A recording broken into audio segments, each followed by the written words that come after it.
Municipality పరిధిలో కాలనీలకు కాలనీలే పార్టీలను పక్కకు పెట్టి జెండాలను పక్కకు పెట్టి ఇవాళ వందల సంఖ్యలో పదుల సంఖ్యలో నాయకులు కార్యకర్తలు కాలనీల పాలక మండలితో పాటుగా వందలాదిగా ఇవాళ భారతీయ జనతా పార్టీలో జాయిన్ అవుతూ ఉన్నారు.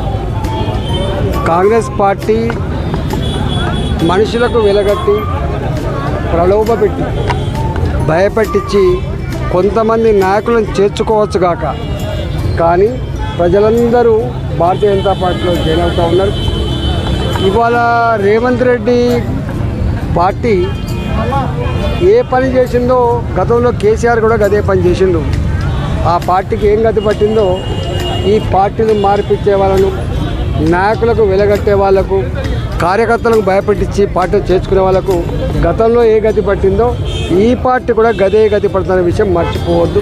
వీళ్ళు ఎన్ని రకాలు చేసినప్పటికీ కూడా ఊరంతా ఒక దారి, ఊసర వెళ్ళిది వేరు దారినట్టుగా ప్రజలంతా ఒక దారి, ప్రజలంతా మోడీ దారి పడుతూ ఉంటే వీళ్ళేమో రాహుల్ గాంధీ అని చెప్పి కేసీఆర్ అని చెప్పి మాట్లాడుతున్నారు.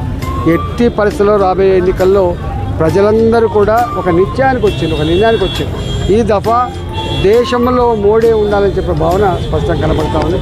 ఇవాళ కేసీఆర్ గారు మాట్లాడుతూ 10 ఏళ్ళ తర్వాత అరిగిపోయిన రికార్డులాగా పాడిందే పాడరా పాసమార్ దాసనట్టుగా మళ్ళీ బీజేపీకి ఓట్లు వేస్తే మీటర్లు వస్తాయనేటువంటి మాట ఎంత సత్యదూరమైందో ఇప్పుడు నవ్వుకుంటా ఉన్నారు.